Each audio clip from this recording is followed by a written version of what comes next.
Now, many of you may not have known this, but a long time ago, the sun and the north wind were actually very competitive. They each had reason to believe that they were the most powerful force in the land. Each for good reason. The sun knew that everyone depended on it for light and warmth, and the wind knew how strong it was to blow ships across the ocean. One day, they decided to settle their dispute. Who really was the most powerful in the land? They came up with a test. After seeing a man hiking through the mountains, the sun said to the wind, "You know, let's find out who can get that man to take his coat off first." The wind, thinking this was an excellent thing, said, "I bet I can do that before you could," and immediately went to work, blowing and blowing at the man. But the harder that the wind blew, the more that the man bundled up, pulled his coat on tighter and tighter. Finally, the wind had no choice but to give up. Straight away, the sun came out and shone brightly and smiled at the man, who slowly took off his coat, looked at the sun, felt comfortable, felt warm, realized, "I don't need my coat anymore. This is nice." My name is John Dredge, and today I'm going to talk with you about... one second. There it goes. That's right, the cost of a bad work environment. And if that seems like a bit of a leap, stick with me for a minute. I promise it'll all make sense. Here is what I want you to know. Firstly, the cost of a bad work environment is likely higher than you realize. Second, helping employees to feel welcome and valued in the workplace isn't just about good ethics, it's also good business. And third, you can make a difference. Whether you're at the top as a CEO or whether you're just an hourly employee, you can make a difference in your workplace. How much time do we spend at work anyway? It's a good question, and it really helps to establish what I'm trying to get across here. The average American spends around 35 hours per week in their workplace. And for us, this may seem like a no-brainer. Like, yeah, of course, if you work full-time, that's about 40 hours a week. No big deal. But consider this. The average American also spends about 16 hours per week with their significant other, and that includes married couples. You are spending at least twice as much time at work as you are with your spouse. That's pretty crazy. If you think about how important it is to you that you and your spouse get along or that your home environment is good, well, this is how much time you're spending in the workplace. That matters too. What constitutes a bad work environment? This can be a little tricky. Everyone's going to have their own opinions on what makes a good or bad work environment. I have a bunch of stuff listed here for common criteria, but one of the things that I would like you to do is just imagine that you walk into your workplace.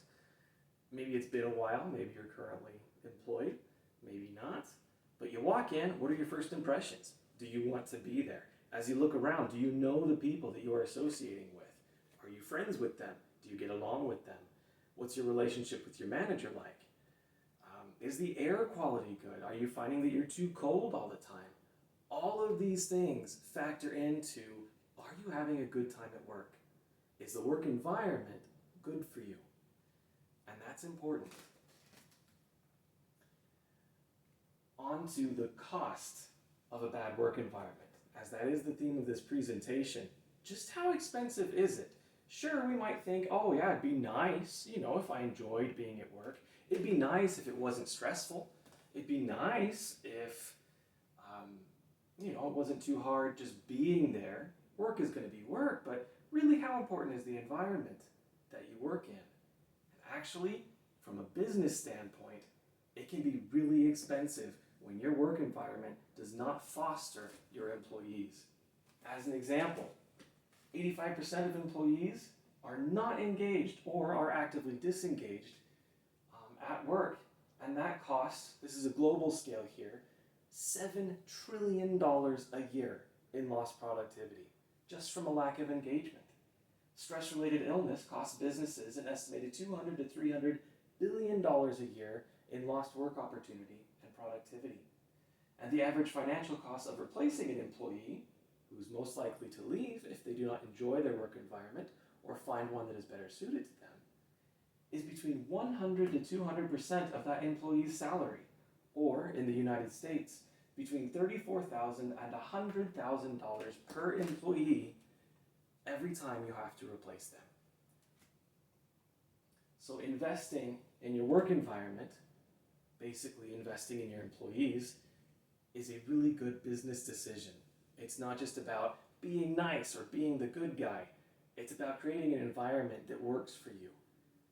Instead of spending all of that time replacing employees and trying to blow them about to get them to do what you want, it can really pay off if you take just that same amount of time and money and create an environment that is suitable for people to stay in. These people are spending most of their day in a workplace environment. If you're the CEO or the manager, you have an obligation and an opportunity to make sure that they are taken care of and that this is a place that is good for them to be at, that they want to be at. When they want to be there, that is less work that you have to do to keep them there. There are a lot of things you can do. I'm about out of time. But whether you are the CEO, obviously you can try implementing policies, you can do research, you can say, hey, looking at this particular store or this branch, what can we do to help employees feel more welcome? But even if you're just an hourly employee and you're showing up to work and you just want to do your best and you don't want to hate yourself while you're employed, there's a lot that you can do too. Focusing on positive communication, establishing good relationships with the people you work with. All of these help to create a better work environment and doesn't cost you anything.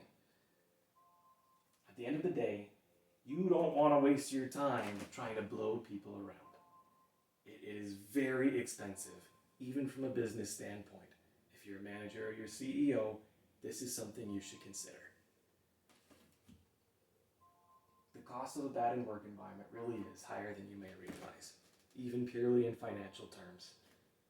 And having employees feel welcome and valued in a workplace is productive. It helps them to do their best work, and it helps your time and your money to go the distance. And regardless of whether you're at the top or an hourly employee, you can make a difference in your work environment. You can help yourself to feel more comfortable there. You can help those around you to feel like they belong and like they want to be there too. Thank you.